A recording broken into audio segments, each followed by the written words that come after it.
Welcome everybody to another episode of Iowa State Cyclones live here on the Voice of College Football Network. I'm your host Levi Stevenson. As you can see down there on my name tag thing here, is that I'm now with CF After Dark. Most of you watching this are probably already plenty aware of this, but for anybody that does not follow me on any of the other things that I do, um, I am.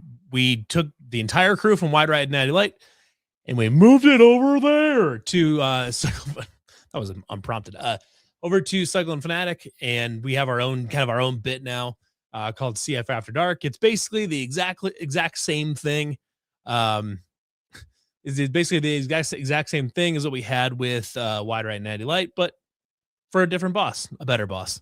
And it's been awesome so far. I've done a couple big streams for that so far, and it's been really cool. So today we're going to be doing a little bit of scouting and kind of going over the offensive side of Iowa State's commits so far. Mostly transfer portal stuff, but I do also want to touch on. So we're going to touch on the quarterback position. We're obviously going to look at Jalen Rayner. We'll look at we'll look at Tyler Fortenberry, his brother Trevor, and all that. Kind of see what's going on. Cody Jackson from Tarleton State, a slew of offensive linemen. And then I do also want to talk about the quarterback commit for the class. He's a really nice player, and I think, I there's a lot to build on here as far as God, we just got another commit from Michigan State offensive lineman Gavin Brocious too. I want to talk about the quarterback, the freshman quarterback from the class, the 2026 class. Because he's a really, really nice player. We're gonna go through some film of his too. I just am very, very encouraged so far by what we're seeing out of this class. Hudson Curland is his name. He's from Lake Oswego, Oregon, who's produced a number of professional athletes at different levels and in different sports. Pretty big high school over there, and I want to go through some film of his because I put a very small, just kind of a short and sweet scouting report in the Discord the other day, but I want to go over and really show you kind of what I'm seeing with him because I think he's a really, really interesting prospect that is worth taking another look at here. So we will also go over Hudson Curland. Probably we'll take care of the transfers first, and then we'll take a look at Hudson towards the end. As always, full Q&A through the entire thing. If you guys got questions, we can go through all this. I'm more than happy to answer any questions you guys got about any of these prospects, about any of the guys we should be expecting to see, any new commitments, all that, any other broader questions about Iowa State football or even basketball, about me, whatever it is. More than happy to answer your guys' questions though. So obviously let's just kind of start off with, I think maybe call it we'll just call it like kind of the headline of the offensive part of the offensive, side of the ball, basically. Because I would say right now, the biggest haul so far, well, one is the offensive line is probably the biggest standout.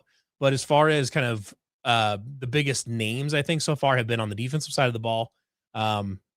It just, as far as real big impact players, to day one and going forward too. But the big name on here is obviously Jalen Rayner, who is coming in as a grad transfer from Arkansas State.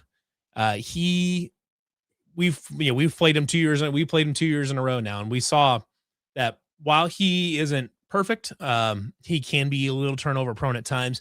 He is undoubtedly first and foremost, he's a tough kid. That kid takes hits. He's a running quarterback that's played like 40 something consecutive games. He's been extremely productive in his career. He's a dual threat guy, a very legit dual threat guy that is, if he gets out of the pocket and can run, he's scary. He can do a lot of damage with his legs. Throws a nice deep ball with good touch. We've seen him play, so we don't need to go through like a ton of film, but I do want to pull up some things, especially from the Xbox Bowl that they just played in their bowl game as well. A couple of early questions. Saturdays into the portal. Has your outlook for 2026 changed? This is a great question because I don't know if I don't know if I had set expectations yet, or like had an outlook necessarily. I was opted based on the coaching hires alone. I felt that Jimmy Rogers gave Iowa State a chance to be competitive right away. I think they got off on the right foot with their coaching hires and all that. Um, and with the various Cyclones that they were able to keep around, Jace Gilbert, Trey Verdon, those kind of and Zamir Hawk, those types of guys, keep them in the building. Based on all that early movement, I felt like they were off to a really good start. But I I was curious as to how much they would be building for, to potentially try to win next year versus um, trying to win next year versus trying to build for like, a couple years down the road when you can really get this roster where you want it to be. Um, I think honestly, more than anything else, I think one the name that really tells me that they are trying to not just build for 2 years down the road, 3 years down the road, even though they've got a lot of guys in this transfer class that do, fall into that category where they've got, 2, 3, even 4 years of eligibility remaining. But the guy that I mean, Jalen Rayner is a perfect example. You have Connor Mobley in the room, and I assume he will still get a shot um at earning the starting job. He'll have a shot at competing for it for sure. But you're bringing in a veteran quarterback that's played a lot of snaps. He's played a ton of games. Very productive, a guy that absolutely can start. So you could, if you were just building for 2027, let's say you're saying 2026 is just our turnover year. This is where we're going to try. We might take some lumps, but we're going to build for going forward. Um, you can throw Connor Moberly out, good or bad, and see what he does. If he's great, he's great. If he takes some lumps, that's fine. You're building for the next year, anyways. You bring in Jalen Rayner because you're trying to win next year. You're trying to make sure that this thing doesn't lose any momentum. And I honestly think that's probably not a bad idea. I think if you're a fan like we all are, you should absolutely still be going into this as 2026 has no expectations. They have basically an entirely new roster. We have to just see what they can do. Like that's how you as a fan should still approach 2026, no matter what the transfer class looks like, even though it looks very good right now. Um, no matter what, you should go in with little to no expectation and saying no, like we understand this is it not, this isn't the FCS. This isn't even whatever you want to call the Pac-12, which I believe is just a fully AG5 conference now. This isn't a Group of Five conference. This is the Big 12. It's a Power Five conference or Power Four conference, and this is overturning an entire roster is hard to do, and it's hard to stay competitive when you're doing that. Now they've gotten a lot of good players, but we still need to go in with the expectation that it might take a year just to get everything fully turned over and to get the system fully implemented and get the culture set right. So, but what they're doing is very clearly attempting to maintain some level of success going into next year. Now, is it a bowl game? Are you just shooting for a bowl game? I mean, I think a bowl game is a reasonable goal to shoot for. Given what we've seen so far, given the schedule for next year, which you're avoiding like Texas Tech and stuff like you're avoiding a couple good teams with next year's schedule. But you know, you know, I think you can. I think a bowl game is a realistic thing to shoot for. We'll have a better idea if that's realistic after a few games in at least. Once you get to conference play, and we'll see what the record looks like and how they've played. We'll have a better idea of what the realistic goal looks like as for his bowl game. But in the end, 2026 is going to be measured by how they're playing in November and maybe December, versus how they're October and November, versus how they're playing in August and September. That this is a team that's going to take some time to gel together. It's going to take all that, but they're trying to win now. That's why you bring in Jalen Rayner.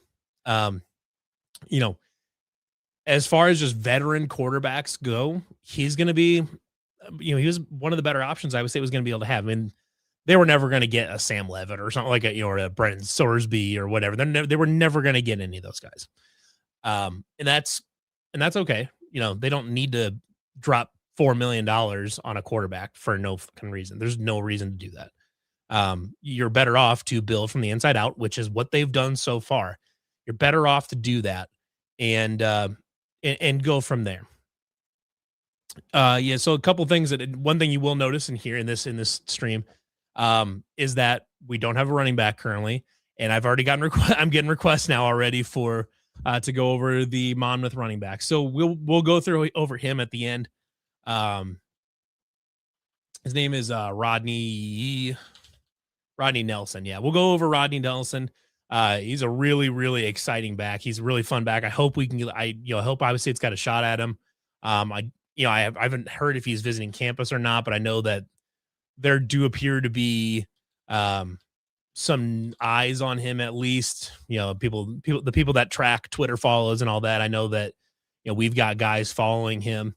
Um, he's currently followed by Ricky Ciccone, and Tyler Rule, and also our good buddy Jake Brent. So we'll see what his opportunities look like at some point. Hopefully, obviously, it's got a shot at him because I think he's a really interesting talent. But we will definitely take a look at him uh, a little bit later. So let's take a look at Jalen Raynor. Obviously, like I said, we've played against Jalen Raynor. Iowa State has played against Jalen Raynor in the past, but I just want to pull up some stuff from the Xbox Bowl here because they had a really nice game. Obviously, we're only a few in here, and Arkansas State's only just past halftime, and Arkansas State's up 24-7. We can go to some earlier ones where it was some easier throws. Um,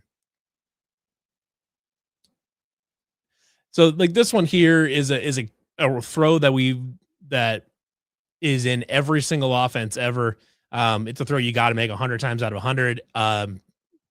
This is a throw that Rocco had a tendency to underthrow. So right here, he's got his guy up in the slot. He's got a 2-by-1 set here with his tight end Tyler Fortenberry right there off to the side, which he's now an Iowa State commit as well. And you got a simple here. You got a bubble route over here, and then you've got his number one wide receiver coming on an angle route to the or you got sorry actually I I read that wrong because I should have watched the play before. So you've actually got him starting as a bubble, and you've got his guy coming in on a skinny post here, and then that slot guy is going to come out on a wheel. It's actually kind of a fun little route, um, but just lob it, nice touch right over the top, bang. It's a good throw. It's good anticipation. He did a nice job sitting in the pocket. There's a couple other ones here as well that he did a really nice job of just sitting in the pocket and taking the hit. Um, he's not like your classic um mobile, the guy that just like immediately as soon as anything goes wrong, you just tucks it and goes. He's not that kind of guy. He will stand in the pocket and deliver a ball, which in a pro style offense is what you need to see.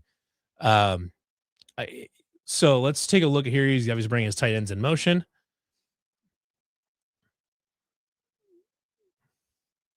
Nice little RPO action there. Is obviously his receiver's wide open, but just does a good job reading that whole thing right there. And he's right there. Bang, good ball right on him. It's a nice, easy timing route. It's not a really like high difficulty throw, but it's right on time. It's right where it needs to be. You can't really complain about those two. When you're a quarterback, especially in a pro style offense, sometimes it is literally just about being able to make the throws that are in front of you, taking what the defense gives you, making those easy throws. So what I want to look at here. So he's gonna have his receiver on this backside post again, on the weak side post. But watch it. What I want to show you here though is watch his arm angle. So now he does have he is typically a little bit more over the top, but if he thinks he needs to, he will drop down and give you a 3/4 inch arm slot there. So he has enough arm talent to be able to move some stuff around. I wish we could get there's a couple of receivers that Arkansas State had. Like if he had still had eligibility left, I would love to have Corey Rucker. I want to check here. Is this a? It's like I think that's a rushing touchdown.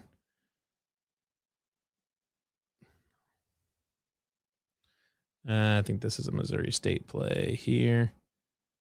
Yeah. So wait, what's this? Oh, big sack. So basically, like you said, there's not a lot of film we're gonna go through with Raynard just because we've seen him play. Uh, he can be interception prone at times, but he is a veteran quarterback that I think in the right system is going to be able to do a little bit better taking care of the football. And what's worth noting is that at Arkansas State, he was asked to be a Superman. He was asked to carry the entire offense. Obviously he had Corey Rucker there, who's a very very good receiver, and we would if we could get him, we'd be lucky to have him. Um, but you know, for the most part, he was asked to carry that offense on his back, essentially. Uh, we got to see what other pieces they can get around him. But this offense is going to be built around a power running game. This isn't going to be built off of just Jalen Raynor throwing the ball or Jalen Raynor running the ball like it was at Arkansas State. He's going to have less pressure on his shoulders, and I think that will give him an opportunity. I think that will give him an opportunity to be a little bit more efficient and take care of the ball a little bit better as well. So and I think this is a fair concern. Going to be interesting to see how Raynor handles playing under center. Maybe he'll add a lot of more traditional pro style. I think, to be honest, I think the transition to playing under center is maybe a touch overblown. Obviously, most quarterbacks now practice out of the shotgun and all that. Yeah, it's not hard to teach. It's not hard to teach a quarterback how to play under center. There's some footwork stuff to look at to take a look at, but you know, a lot of times these guys have played some under center at some point in their life. It's not like it's a foreign concept to them. Most of them can figure it out pretty quick. Like at Iowa State, Brock Purdy took maybe 6 snaps total under center, and now he plays in the 49ers offense, and they go under center all the time. So like I don't think the transition to playing under center is nearly as big as as other play style changes and stuff like that. Like it's the most noticeable one because the quarterback's the one getting the ball first every play, and obviously he's lining up in a different spot. But it's not as big a change as it is for, like, let's say a running back switching from a zone blocking scheme to an assignment blocking scheme. Where if you're playing for Iowa, which uses zone run blocking, they basically each lineman has an area to go, and then that creates your holes there. And then there's other run blocking schemes where where you have specific guys that you're going after. The transition from between blocking schemes as a running back can be a bigger transition than quarterback going from mostly or all shotgun to some hybrid of shotgun and under center. So I'm not particularly worried about Jalen Raynor being able to play from under center. It's a minor concern of me, but I think he'll be fine, and not being asked to be the superhero guy that can win a game by himself. Basically, he's not going to be asked to do that. So I think that's going to be a nice thing. Yeah. So the Rolls playbook will be interesting to see. I think you're right on that. It'll be some combination of North Dakota State, some combination of the Lions, the Bears. We'll see a little bit of combination of that. I would expect to see a kind of an old school looking running game, multiple blocking backs on the field. You have tight ends and all that, just like we saw when he was here. You get some of that Maryland Iron in there, all that. It's going to be fun to watch that stuff, but that means you're also going to see. And another reason I think Jalen Raynor is a really great fit is because, with pro style stuff, you're talking about like a play action stretch left with a rollout back to the right. A guy with Jalen Raynor's running ability, and his ability to throw on the run, that's huge when you're running that kind of stuff, when you're running that type of play action. And those schemes can get a lot of people open. So, I really do like the fit here as far as this offense. Maybe, and this could actually be a better fit for Connor Mobley's skill set too. I don't know if he was perfect for running the shotgun RPO thing all the time, the way like Rocco was able to do it fairly successfully, though not as good as maybe we all hoped he would have, but as efficiently or as safe as maybe we would have liked. But I think something like this will fit Connor Moberly's skill set even better too. So um does mean I would say might bring in a full blown fullback for the offense. Um that's an interesting one. I mean, anymore tight ends and fullbacks are kind of interchangeable. They've sort of hybridized both of those positions to be there's essentially the way tight ends work now. Tight ends are either a big wide receiver or they are a fullback that is they're either Kyle Juszczyk or they're Kyle Pitts. They're one of the two Kyles. They're either a very good receiving tight end or they're a mostly blocking guy that can also get out on the pass. Those are basically the two kinds of tight ends that there are right now. And Carter says no more Maryland Eye. In contrast, you will see more Maryland Eye because the Maryland Eye was a direct result of Tyler Roll being in the program. We will see more Maryland Eye than we saw last year. We'll see, we saw plenty of it 2 years ago. We lost it last year with Rule being in the NFL. We are going to be getting Maryland Eye stuff back because they love to run that stuff, especially in short yardage and all that stuff. In those types of situations, where you got to have a couple yards type situations. They love that Maryland Eye stuff. And even in the middle of the field, they'll run it too.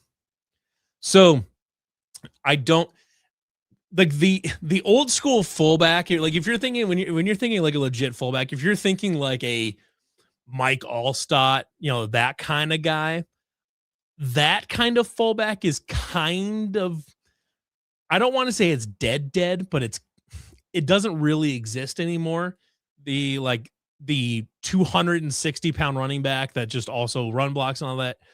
Anymore in modern offenses, if your fullback can't catch passes reliably, they can't really be on the field except for like specialty situations.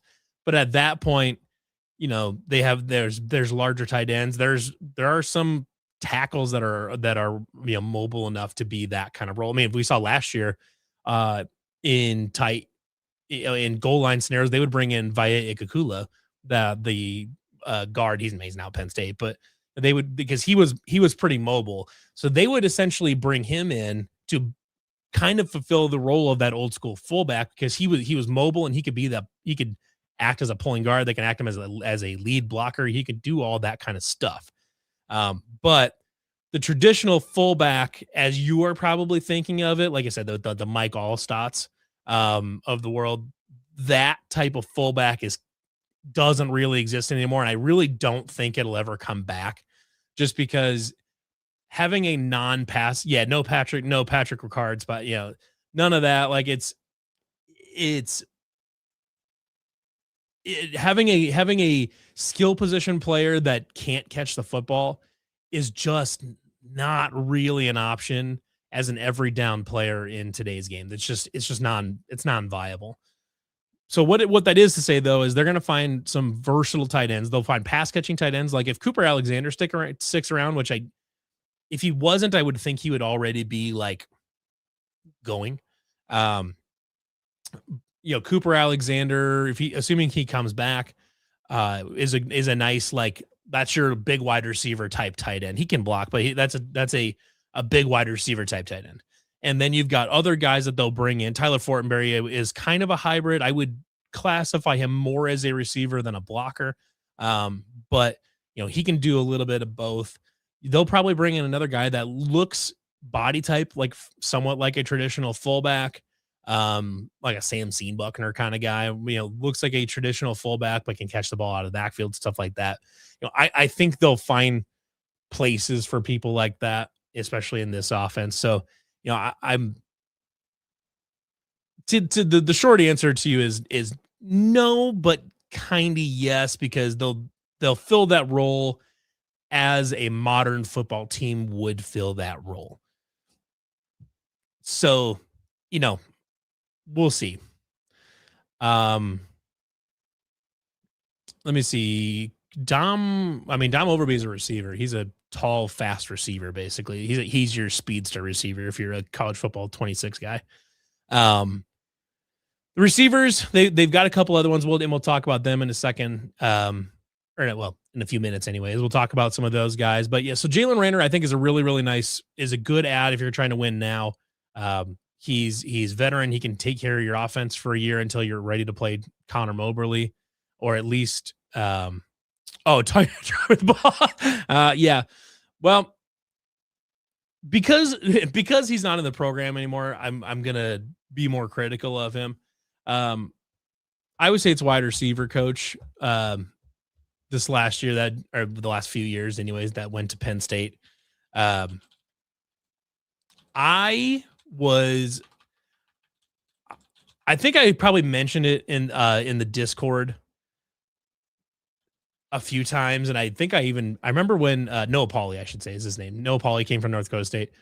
When he showed up, I actually think I might have even texted CW talking about this, that I was a little dubious about Noah Pauly to start with coming out of North Dakota State, because I felt as though he was riding the wave of Christian Watson making it into the NFL, being a high pick. But you have to remember that, like, Christian Watson at the time, he's a tall speedster receiver, much like Dom Overby. But he wasn't, he came out of North Dakota State as an unpolished, gem type of thing. Like, he was a guy, like, he was a high upside prospect that was largely unpolished. Which in a vacuum is fine. But so I want to talk about this here in a second. When you're talking about a position coach, your receivers coming out of your school as unpolished prospects is not what I like to hear when you're talking about coaching them at the Power 5 level. When they're coming out of North Dakota State, when they're coming out of the FCS level in a run heavy offense, sure. But I'm not trying to have a bunch of unpolished receivers at Iowa State. I'm trying to have guys that do their job. And so you also give credit to Pauly for developing Noel. And I think there's like some merit to that. It's not like he was bad at his job. I mean, it's not like he just didn't do anything. But Noel, I mean, Jalen Noel was clearly a talent from the beginning. And you remember, like, Noah Pauly wasn't the receivers coach that I don't believe he was the coach that recruited Jalen to Ames. He was, obviously he helped him for a good chunk of his career, but he wasn't the guy that brought him to Ames. You can say, sure, he gets credit for developing Jalen Noel.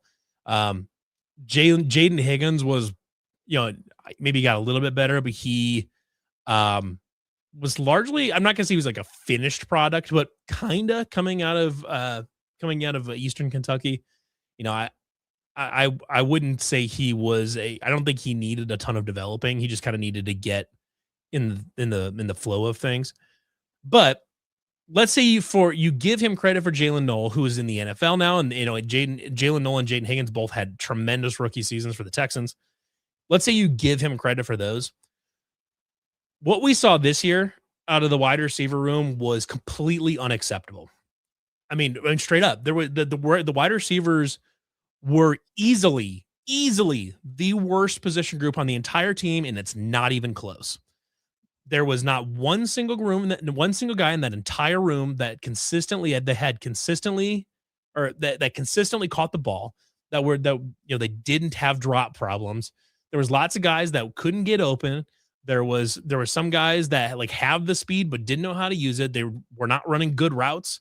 They were not catching the ball. And if it's like early season or it's a one-off game or something like that, fine, that shit happens. But if your position group is that bad from top to bottom the entire season and it never gets better, that is on the wide receivers coach. It is his job to make sure that his guys catch the fucking football. I'm sorry, but that was a horrendous job by Noah Pauly last year. I mean, maybe they're just taking to Penn State. He's like, well, if he's got better receivers, then he can help those guys. Great. But you know what? what he did last year for the wide receiver room was horrible. So as far as I'm concerned, I don't care about having Noah Paul. I did not want Noah Pauly back. I was dubious about him coming in. I gave him a longer leash because Jalen Noel got better. But besides Jalen Noel, nobody got better. And some people kind of got sort of worse. And the group was wildly inconsistent. And that falls 100% on Noah Pauly. So as far as I'm concerned, I don't care about it. I don't care about what Noah Pauly did. I'm fine with him being gone. Um, and this group, I think you have some really interesting guys coming in. And I think having basically a complete overhaul of that position room is not a bad thing. You know, maybe I think Chase Soul clearly towards the end showed that he has some real talent. And I think he probably will be pretty good at Penn State. Um, but the fact that it took him, I mean, we know he was hurt and all that. The fact that like nobody in that room was consistent, even Brad Askelson dropped some, he was taking passes off his damn face mask. Um, it's wild. But before we talk about some receivers, and I should warn you too. I mean, obviously we're 30 minutes into this already. That there's a lot of these guys that because they're coming from the FCS, because they're coming from different places, there's not a great way to compile like a highlight reel of these transfers. Like if you were looking for a highlight reel of Masai King, the offensive lineman from Akron, that's that's a whole thing where you're going back through and watching all of Akron's tape this season and putting together a supercut. Maybe someday we do that. That day is not today. So we'll go through them, but I don't have like really super in depth, nerd out football tape of like the offensive line. It's just hard to find that kind of stuff without, putting hours and hours and hours and hours into it. Um, I do want to talk about Tyler Fortenberry though. The receiver transfer from Arkansas State that I think is, especially if you can pair him up with Cooper Alexander, like if Cooper Alexander is coming back, I think if you can pair him up with Cooper Alexander, you've got a nice 1-2 punch there. Uh, you know, there's a nice group there as well, and I think they've got their eye on another tight end or two. Not sure if they're going to probably grab one more. They'll grab maybe two more if Cooper Alexander decides to transfer, I guess. But I did find there's not a lot of great tape of him from Arkansas State. It was kind of funny because I was watching another game of theirs, and the highlight went to a play, but the announcers are talking about a play that had just happened where Tyler Fortenberry drug a bunch of defensive players down the field. I was like, damn, I really wish I could have seen that play. But I did find though is some highlights of him at East Mississippi Community College, which is where he went kind of between. He was there before Vanderbilt, so he went here, then went to Vanderbilt, left because he didn't get playing time, went to Arkansas State for a year, and now he's here. So obviously that's a nice block on the outside there. He is a good blocker in pro style offenses where the tight ends are commonly asked to pull on split zones and stuff like that. He's mobile enough. He does a good job pulling across the line. Getting to the second level. Nice job there. Good clean route. Obviously not a long highlight reel, but just kind of gives you an idea. This guy, he can do both. He's an accomplished enough blocker where you can keep him on the field. You can keep him on the field all four downs basically, and not worry about that you're getting bogged down with something. Kevin wants to know what playbook should I start to use. I'm assuming on College Football 26. Good question. You're probably going to want to find a pro style playbook, which I was just looking today. There's the generic pro style. Michigan State has a pro style playbook, and Iowa's is a pro style playbook. And I want to say there's one more. I would try Michigan State to start off with and see what that looks like. Washington State's is not going to match what you want it to match. They did not run that offense there last year. So, don't bother with Washington State. I would give Michigan State a try and see what that look and see how you feel about that. And I guess if you really want to stoop down super low, you can dip down into Iowa if you really want. Uh, Arizona does have a fun playbook, but it is not a pro style offense to my knowledge. So, take that. If you want to use a pro style playbook to try to kind of mimic what Iowa State's running next year, I would start with Michigan State or the generic pro style playbook and go with that and see what you feel like. But you can always make a custom playbook too, and you're gonna put in a lot of single back stuff. You're gonna find especially stuff that's gonna have the sprints, the rollouts, things like that. That can get a quarterback outside the pocket and find a crosser. That's the kind of stuff I would take a look at if you're making a custom playbook to try to match sort of what Iowa State's trying to do. Stretch runs, then you can get your Maryland eye, get the power eye, all that type of stuff in there. We will talk about Trevor Fortenberry as well. I was trying to find some sort of highlight reel of him. There's not a lot. Uh, there's not a lot of great film on him, unfortunately. You'd have to kind of pull up his high school tape, probably. Let me see if I can find. I guess we do have a highlight tape. Let me pull this up here. So we've got Trevor Fortenberry, yeah, and his bit is that he is a speedster. I've seen the thing in the I've seen it where supposedly he runs like a 4.4 flat, 40-yard dash. So definitely your outside threat. Good inside, got his hips down, nice catch. Cameraman just refusing to take advantage of to actually look at the play. Ooh, nice job using his body. Let me turn the comments off so people can see the video a little bit better. There we go. Good comeback route there. I have not gotten a chance to watch this, so I'm kind of watching this with you guys. Wish this thing would go away.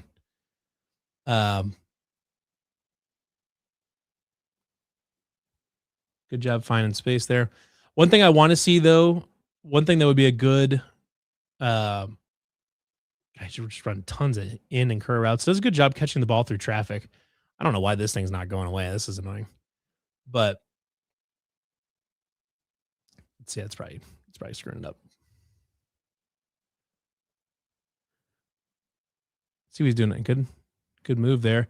What I'm seeing, I guess what I'm initially seeing right here is it seems like he's good if you can get him running a straight line. Good block. I mean, that's nice. That's a good block for a receiver.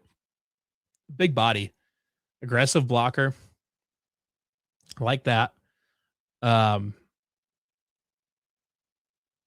like when wide receivers put blocking highlights in their tape because they know that's what the coaches really like. We've got him on drill him off sides there. Yeah, now you get a free play.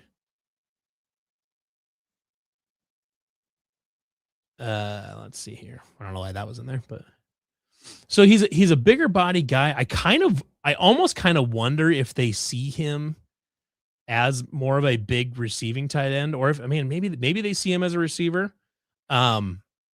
He this is gonna sound bad. He moves like a tight end, where he can be a touch stiff. Oh, there we go. Okay, that's good. That's a good win off the line. I don't know why they didn't show the rest of that play. Good use of his body there. He's a larger body receiver, which I like. He's good at using his body to create a little bit of space, box out defenders. This is driving me nuts, so this isn't going away. But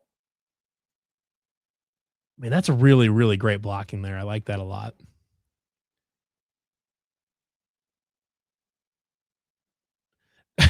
No, Carter, that was not a fat joke. What I'm saying though is that he doesn't get his hips down as much as I would like him to, for his inside routes, but he's also a taller guy, so you're not expecting him to drop his hips like Tyreek Hill, where you can just and go and change directions really quick. But what that does mean though is like you're going to use him more.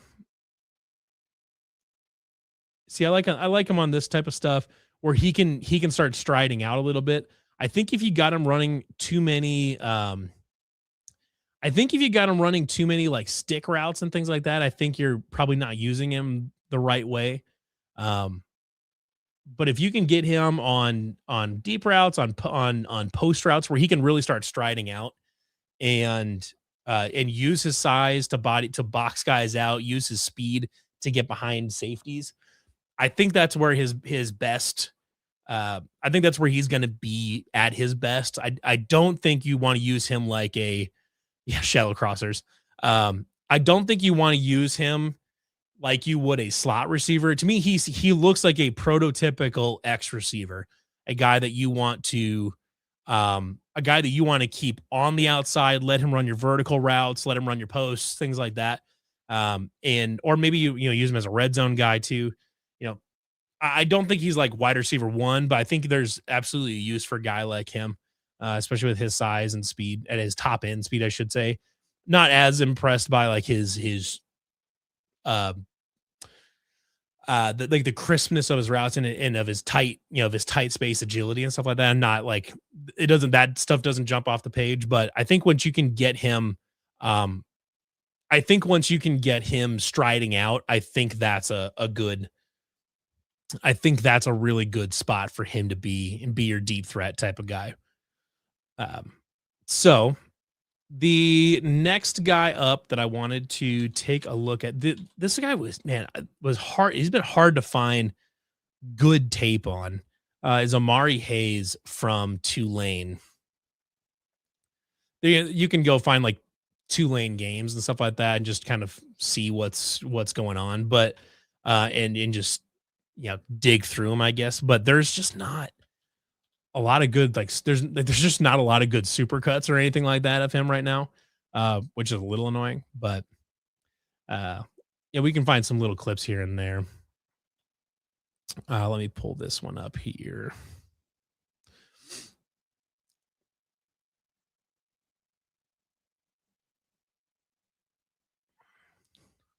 Dude's got a cannon apparently. I was not. I meant to pull that up as a receiving highlight of his, but that was Oh wait, or was that him? Oh, okay. Amari Hayes did catch that. Yeah. Okay. So we got Amari. So it's the announcer that doesn't know what the fuck's going on. Okay. He's wide open. I mean, he's a smaller guy. He's got good, of what I've seen of him here and there. He's got good, space, good quickness in space, and has been able to, he's a productive receiver. He's quick. I'm not sure why they tagged him in that, but I think this is your guy. If for the lack of tight space agility and speed and quickness that you see from like Fortenberry, from Trevor Fortenberry, this guy can be your slot guy. You can put him all over the place. Um, and he can be your Jalen Knoll, your Deshaunte Jones. He can be that kind of guy for you. So I really, really like that pickup as well. Carter Pabst is the other one, is the other receiver committed so far. He's a Washington State guy. See if I can find. I haven't tried a ton to find stuff of him yet. He was a commit, I think, today. Let me see here. Woo. I mean, that's good. Good concentration there. He jumped a little early. Not didn't do like a great job like tracking the ball necessarily. But it's a nice play. It's a really nice play for him. See, is this like a high school clip of him? I'm not sure. I was just kind of looking through the videos on Twitter right now, but this is he's a freshman. He's got a bunch of years left to play. I think this is a really, really nice guy that you can put all over the field here too. Chris, did I miss the offensive line tape? No. There's not a lot of tape to go through just yet, because with offensive linemen, you have to. Maybe what I'll do is I'll save the offensive line for another episode too, because offensive line specifically, what you have to do is go through game tape, and you've got to watch like all of what's going on, because what might be a highlight for a wide receiver or a quarterback might be kind of a nothing burger for a left tackle, but a left tackle might make a really great block, and the running back went the other direction or whatever it is. So offensive line tape is hard to get unless you unless someone's already put something together. And A lot of these guys don't just have super cuts available immediately. So the short answer is no, you did not miss offensive line tape because I don't know that we're going to be able to go through like a ton of it right now. Um, just because we're pretty early into this, and a lot of these guys just committed like today or yesterday. Um, so we will go through that. Pabst is fast. He's got a lot of big time speed. If the common thread really across this wide receiver core in general is speed. We don't see, with Matt Campbell, we saw they liked having basically one speedy slot and one like tall, um, like a big bodied red zone threat to pair up with them. We saw Jaden Higgins. Jaden Higgins just does everything well, but he was a bigger bodied receiver. You saw him recruit guys like Sean Shaw. Um, if you had Tristan Michaud from Canada, I don't think he ever played for Iowa State, but we saw them recruit those guys after they saw initial success with Alan Lazard and Hakeem Butler and all that. They recruited Sean Shaw and Tristan Michaud, and then so like with those two guys back to back, that archetype kind of fell apart. And then you get a little bit back, but they never. It seemed like Iowa State was under Matt Campbell was continually searching for a combination of skills with a receiver. It seemed to me like they didn't have a great plan for what they wanted their receiver room to look like. As far as it seemed like they just like, oh, we want good players. It didn't seem like, oh, we want guys that can do this thing well or that have, this type of quickness and speed, whatever it is. Like they just went out and just like found generically decent players, which is not like the worst strategy. It's a fairly like it's a low effort, medium reward strategy, I guess. But I don't know that they did a great job of identifying what type of players they wanted at the position. I think they tried it, it didn't work, and then they got stuck.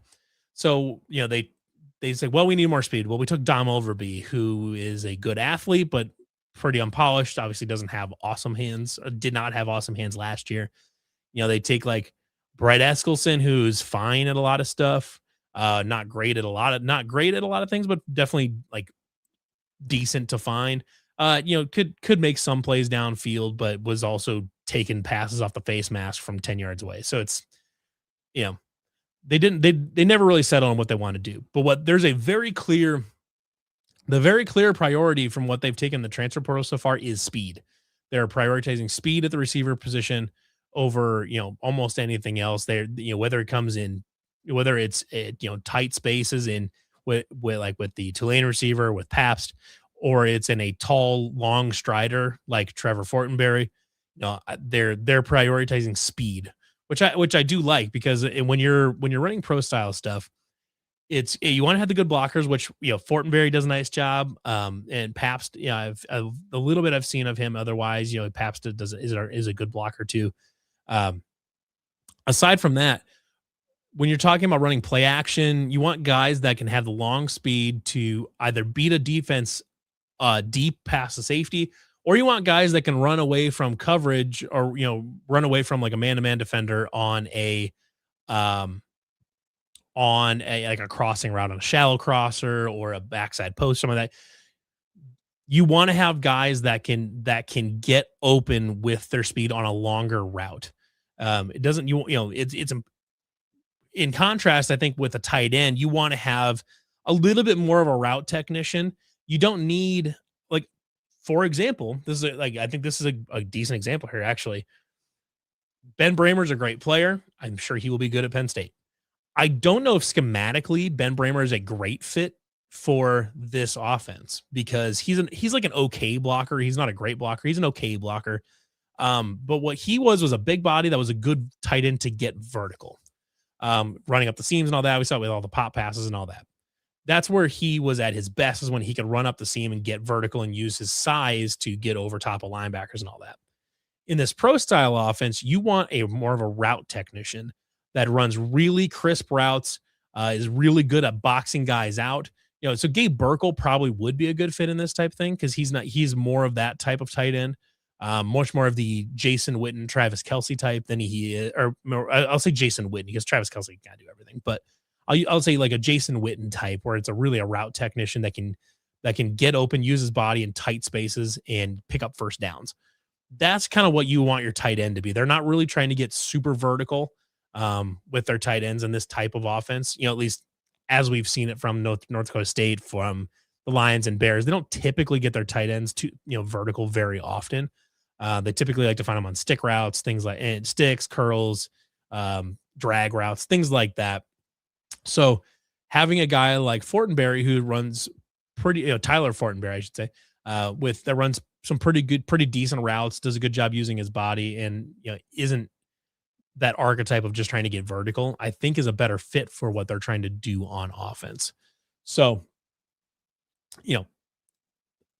there's a clear game plan with who they're taking from tight end and the wide receiver spot as well. But one thing we will do, actually, you know what I want to do? I promise we will do an offensive line tape episode, and we'll just watch offensive line tape the whole time. I promise we will do that. And what I'll probably do is I'll probably bring on maybe my buddy Matthias Schwarzkopf because he's kind of an offensive line guy, or I'll bring either him or another offensive line guru kind of guy. And we'll go through and we'll get a super cut put together for these guys, and we'll really break down what they do well and all that. We'll get into that. So that's my promise to you is we will do we're just watching offensive line tape. That's what we're going to do. Maybe maybe in a couple weeks, once we get more of this class, get this class sorted out, and I have time to put together the supercuts. Jake Ramsberg, maybe I'll talk to Jake Ramsberg and see if we can get him, because I think he'd be really funny, but obviously be an awesome resource as well. So that's my promise to you. But we will go over the names that we've got committed already, at least so we can kind of go through those, and because they've just been rolling in the last couple of days. There's been a very clear priority for this group. Is first thing that they're going to shore up is the offensive and defensive lines.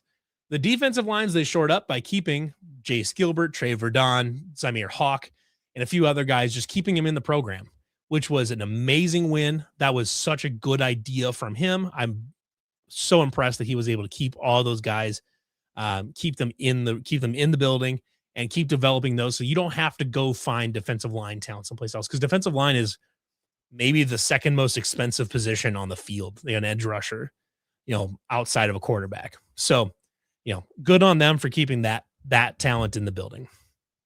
Let's go over the list here. We went over a little bit last night on the nightcap with myself and Dylan Sainer.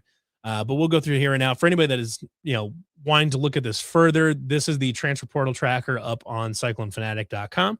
They've been updating, and they literally just updated a little bit ago because they've got Gavin Brocious here from Michigan State already added to it. So Jackson Pence and Jake Brent have been doing an awesome job on that. But let's go through these here. So Gavin Proudfoot was the first offensive line commit. He was out of UNI, comes in with a year of eligibility. I think this is a guy, like, he'll compete for a tackle spot. I don't know if he would be one I would necessarily slot in as like day one starter.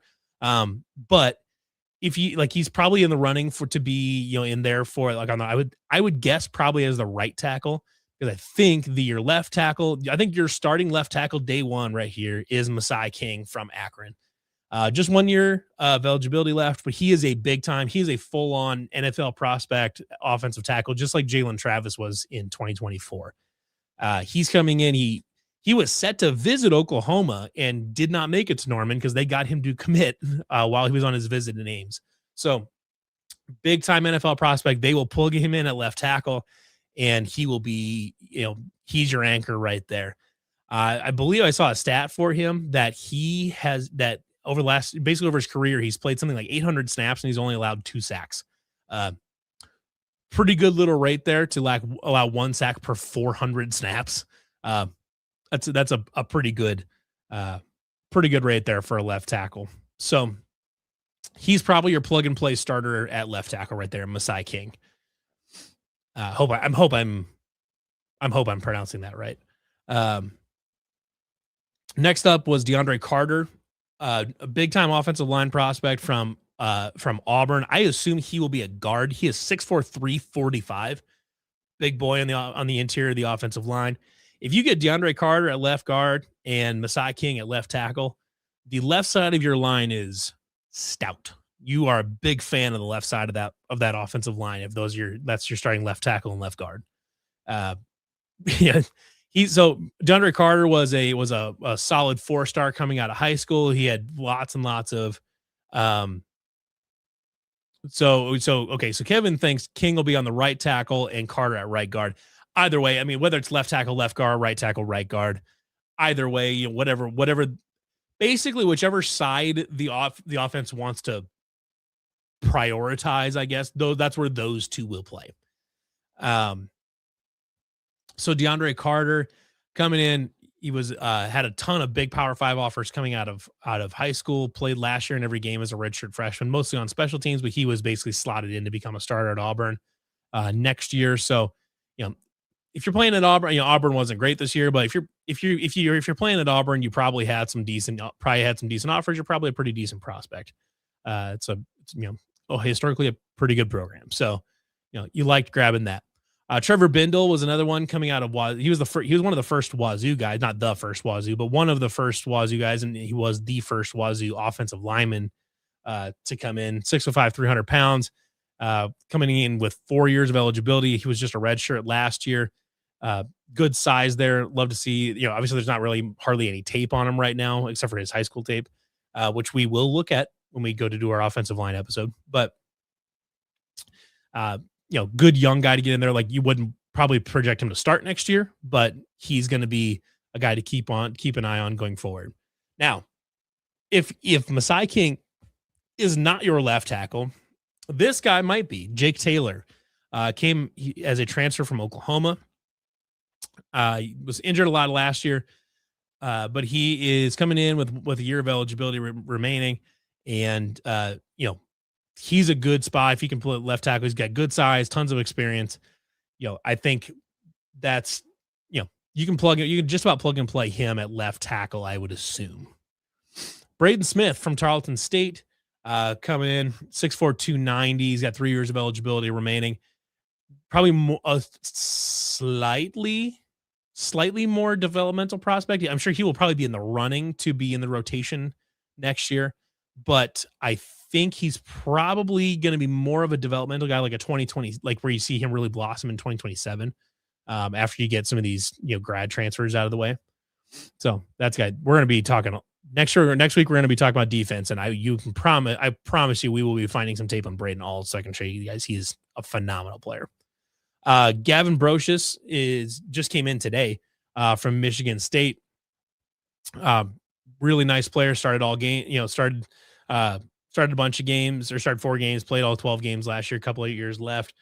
He's your guy that you can probably plug him in at one of the guard spots, you know, maybe a center. I'm not sure if any one of these guys, they've got him, like, you know, tagged as a center or something like that. But, you know, I really, really think he's going to be, I think he'll probably be in that top group.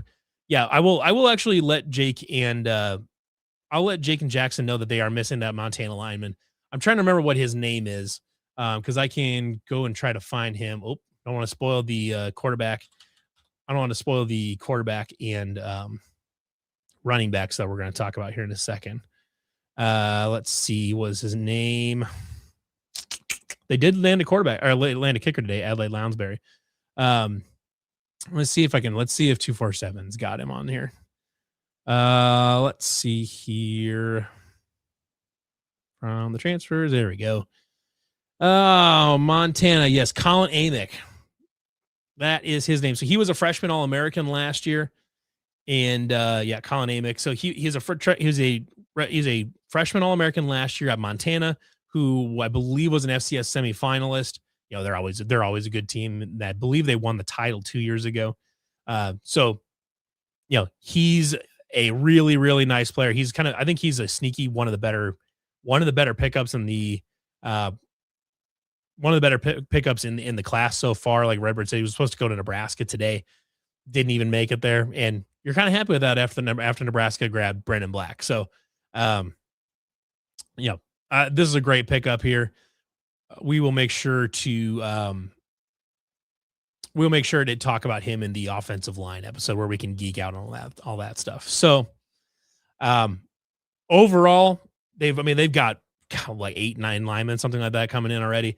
They basically got the entire, a good chunk of the two deep on the offensive line already taken care of essentially.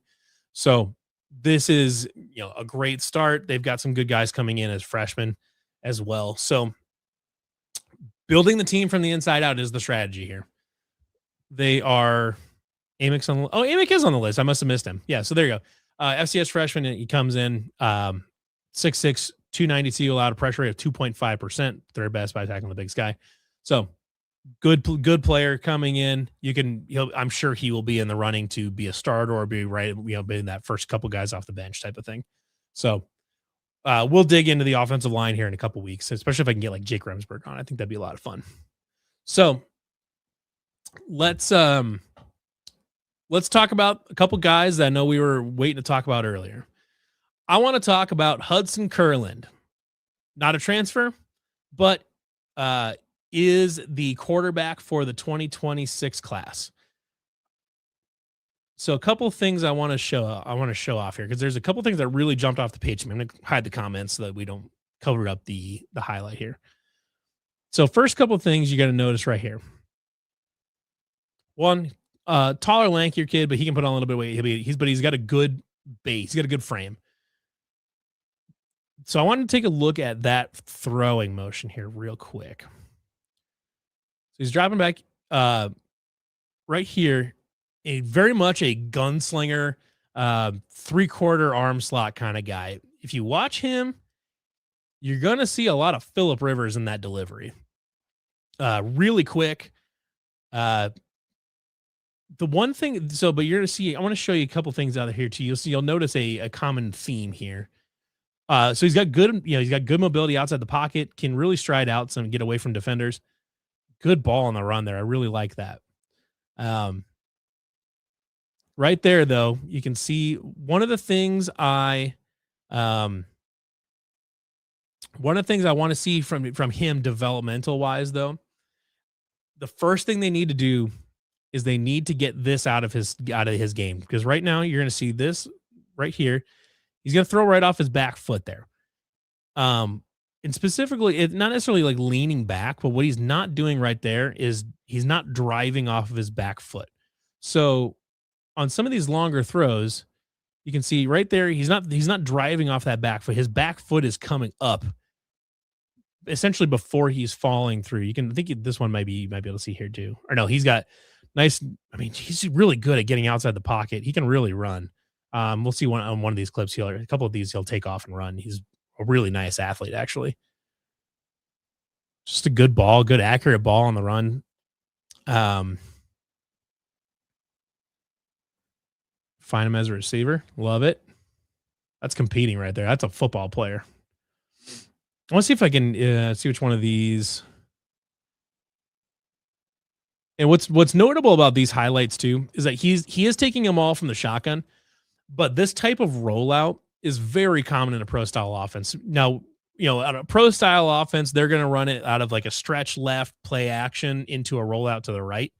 But this type of action right here, super common in pro style offenses, and he can make that throw he can make a really good throw there.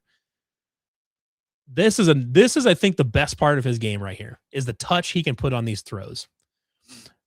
And I want to stress here too, this is huddle tape. These are highlights. So like there aren't bad plays in here to necessarily go, but you can look at stuff and say, okay, this is what he's good at. This is stuff that he needs to work on a little bit here too. So what you can see right here, his 3/4 arm slot, he's got a 3/4 arm slot, but he's thrown off his back foot here for really no reason. But what he is able to do here, though, look at the touch he puts on this thing. Because he knows that slot guy, he's got his guy beat, but he needs to get that ball to the outside shoulder. So he's on his back foot, which you don't love, but he does just a great job of floating that thing in there. I mean, I'm a big fan of that. I mean, that's good touch right there. Let's see if I can get a highlight of him running. There you go. Good elusiveness in space. He's faster than you think. He's a long strider for sure, but when he can get out in space, he can make see this that's the kind of throw I don't typically love. Granted, I think that might be kind of the design throw here. Um, but sometimes he does have a tendency to throw back across his body a little bit. That's a good play though. I love this. This right here, if you can make this play, if you can make this throw 9 times out of 10, you can play in a pro style offense. You get the roll out to the left. Your Seneca Wallace did this a ton at Iowa State. Rolling out to your left, squaring. He squared, did a nice job squaring his hips and shoulder up right there. Did a good job and delivers a really nice ball there. That's a ball that's easy. When you're throwing that ball, that's a ball that's really easy to accidentally throw it too far inside and not lead him enough. So getting this ball right on target is that's a good play. That's a really nice play from him. You can really see his arm motion there. I do want to like I would like to see the quarterback coach clean this up just a touch because like right here. Now, granted, he was kind of pump faking or he was hesitating a little bit on his throw, but the sidearm is a little tricky. It's fine. It's fine here where there's 5 yards between him and the nearest defender. But God, that's a good throw though. That you know, I've seen that throw end up in a pick six about 15 times in the last 2 years. So having a quarterback that can consistently make an out route throw would be pretty sick. Nice job. So you can really see it right there. He really dipped down on his arm angle there. I mean, that's a full on like sidearm throw right there. So I mean, it's worth noting that like it's good that he's able to throw from a few different arm slots.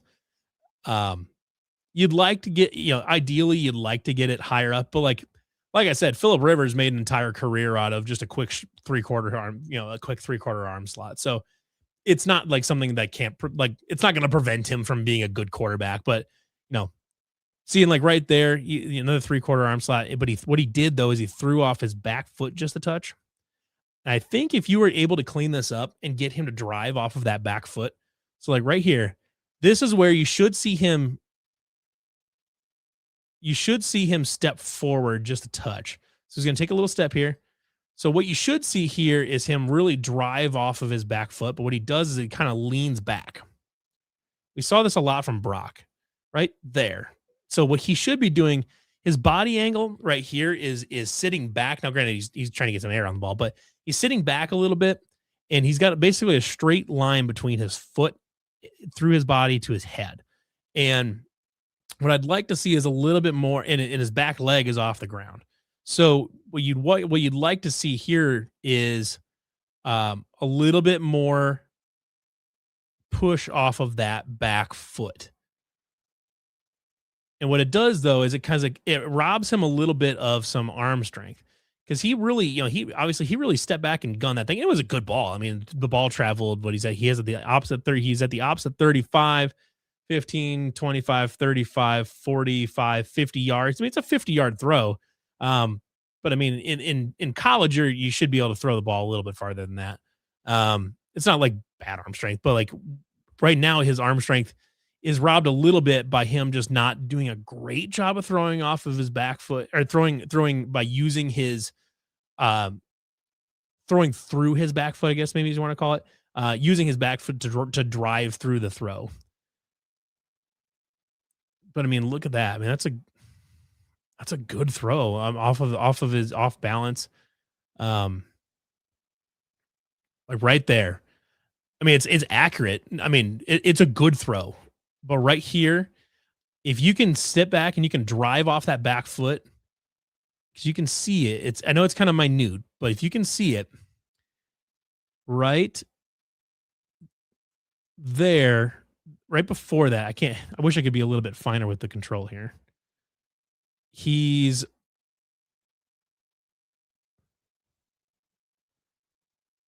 So right there, he's in an okay spot.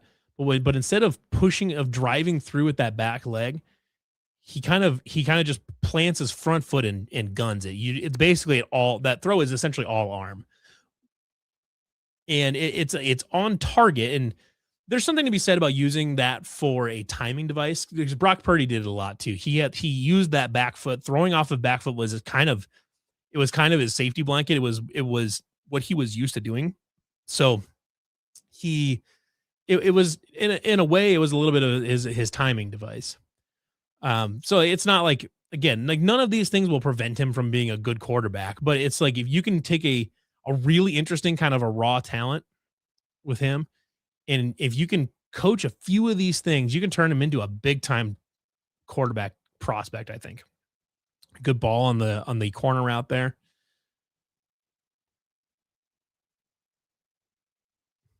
Nice job. Wide open throw, but good job getting out of the pocket. Nice little roll out there. Squares his hips up, squares his shoulders up, delivers a good ball. You know, overall, I think this is a really nice. I love this throw. Look at that throw right in the bread basket. Like I said, his touch is some of the best things he does. So he sees this guy. He's past his guy, but again, guy get to the outside shoulder. He's got to drop it in the bread basket on the outside shoulder to make sure he's not sliding out of bounds. And you can just looped it right over top. There was nobody catching that but that receiver, and that was a gorgeous throw. Gorgeous throw. You see right there, he's good at evading pressure because he's quicker than you think. Uh, this is another thing I would like to see cleaned up. Like it's a good effort and it's a decent like ball to get it down there. Um, I'd like to see. I would prefer to not see that throw mostly because this is covered. I mean, the guy is hella covered. I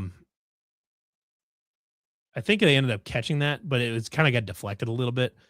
But this is not a throw I would ever recommend a quarterback make. But you know, right there on a nice timing route where he's just trying to gun it through on a timing route on that slant. Yeah, he's right there, just sits back and just slings it. He does tend to drop his arm a little bit more on those short routes. But this is yeah, the Redbird's exactly right. These little bad habits, a college quarterback coach absolutely can clean. This is all fixable stuff. Like this is not stuff that is a permanent part of his game. It's all little stuff, but it's hard not to watch this guy be impressed. Okay, here he's going to take off. Look at this. I mean, that's long speed. That's legit. Like that's not just a turning getting a couple yards when you can type of thing. That's a tuck it and get 25 yards because he's got long speed. Look at this. They're running him on a read option. Does a good job. Gets outside and can beat some guys around the corner. I mean, he's a really nice he's a sneaky good athlete. I think you'd probably still like label him as a pocket passer, but damn it if he can't run a little bit. There you go. Nice QB draw. And he's pulling away from dudes. Got tripped up there, but he's a good runner. Good escapability there. Getting outside. Delivers a nice ball rolling out to his left. He's really good on rollouts, and that's good throw through a tight window there. Nice job on the QB keeper. Just keeps trucking. Competitor, love it. He's beating he's beating linebackers and defensive backs to the outside. I like this kid. I like this kid a lot.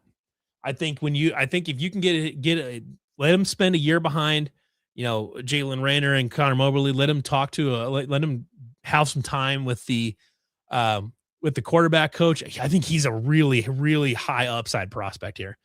Did we really just get another offensive line pickup? Who do we? Jimmy Rogers, man. Guy's on a heater. Who do we get for an offensive line pickup here? So Gavin Brocious, we knew. Is that maybe the one you were talking about? The damn popular feature. What else do we get here? Oh, Colorado School of Mines. Fun. Cade Meyer. Interesting. I don't know anything about him. I've never heard of this person in my life, but love it. More talent in the offensive line. Big fan of that. Okay, so they apparently he's playing center. So there's your center right there. Love it. There's the middle piece of your offensive line taken care of. So they've probably basically got the 2 deep for the offensive line already ironed out. That's awesome. Big fan. So, now that we got one little bit left here. Or actually, we're going way long, but I'll spend a little bit of time here. I do want to talk about this running back, Rodney Nelson, because if Iowa State can land this kid, I think you've got a chance to have a very fun little offense next year with this pro style offense. Um, Rodney Nelson's a really, really interesting player here. So, running back, obviously, a little bit smaller guy, 5'8", 5'9", maybe 5'10" on a tall day. I mean, he's pulling away from dudes. The first couple of plays in this reel, he's got a mountain of space. He's got tons and tons of space to run through. But I mean, right there, he's just weaving through traffic, does a good job. For as small as he is, it does a good job of shaking that stuff off. But he's got speed. He can pull away from dudes in the secondary. Does a good job, really nice job of filtering through traffic there, which you need that from in this type of offense. I mean, you need it in any offense, but especially in this one where you're going to have lots of pulling guards and things like that. That having that kind of player that can really just filter their way through there and follow their just hit the hole and go. This guy's really, really good. He's not very big, but that's not necessarily a huge problem. You could small running backs can be good. Deuce Vaughn made a career out of that. Kid's got speed though. Kid's got the juice. I would really like to get this kid from Monmouth, Rodney Nelson. So, I would imagine if they can keep River Peppers, you absolutely want to keep that kid if you can. Then if you can pair him up with this Rodney Nelson, obviously depends on when River can get healthy as well. But if you can get Rodney Nelson, maybe grab one more back in the portal if you can. Doesn't necessarily have to be a lead back, but just has to be another a guy that can spell, catch some passes, things like that. I think you're in a really good spot.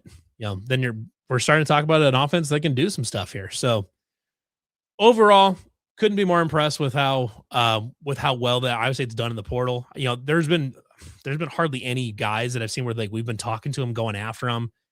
That I've really heard their name as Iowa State's going after them that they haven't been able to get so far. Because they can, obviously they can sell. You're going to get there. We have tons and tons of playing time up for grabs. Some of you are probably they're going to be basically would be penciled in as starters, and a lot of other guys you're going to have plenty of opportunity to compete for snaps because there's basically all of them are available. So I love the strategy so far to build out build from the offensive line out. Big fan. I think that's the right way to do this. To put your money in the places on the team that win you the games, and for the most part, offensive line, defensive line, and quarterback. Those are the position groups that really win you games, and they're doing a good job investing in those spots. And couldn't be more impressed off at the start that they've gotten off to here. We're still going to see. There's probably another 20 spots that we're going to see guys that we're going to see transfers from. There's probably 15 or 20 spots left at least, if not more than that even. So, we're going to keep an eye on this too. Next week, we'll be back to talk about the defense. We'll go through which they've got tons and tons of good players here, especially at linebacker and at safety. They've got some really, really nice players here. And then in 2 weeks, we're going to have a big offensive line episode. We're going to go through, I'll get clips for these guys. We'll have a little bit of tape to look through. Hopefully we'll see how much tape we can get on the Colorado School of Mines kid. But we'll get some tape put together for these guys, and we'll really dig down and get nerdy about some of these. So appreciate everybody for tuning in. Thanks for all the comment, for all the conversation. And we will see you guys all again next week here on the Voice of College State Cyclones Live here on the Voice of College Football Network. For anybody else that's tunes into the Cyclone Fanatic stuff. So tomorrow night after the Baylor game, we will have another post game show just like we did on Friday. It'll be myself, Matthias, and Tom, and I believe we'll see if we can get Keeney to join as well. So we might have the same exact crew as Friday as well. And then Thursday at 8:00 p.m. on the Cyclone Fanatic channel, you'll have the basketball crew doing the nightcap there. So it'll be Tom Turner, Sean D, Dylan Kuhn, and they'll have a fourth guest. I'm not sure if it'll be Nigel Dyson or Nate Schuster or somebody else. So lots of good content for this week, and we'll see you guys. Yeah, till 12:30 again. I don't think we'll be streaming for 3 hours tomorrow night, but we'll see. So, thank you for watching. Thank you for commenting. Thank you for watching both this and all the other stuff that we do. So, thank you very much, and we'll see you guys again next week.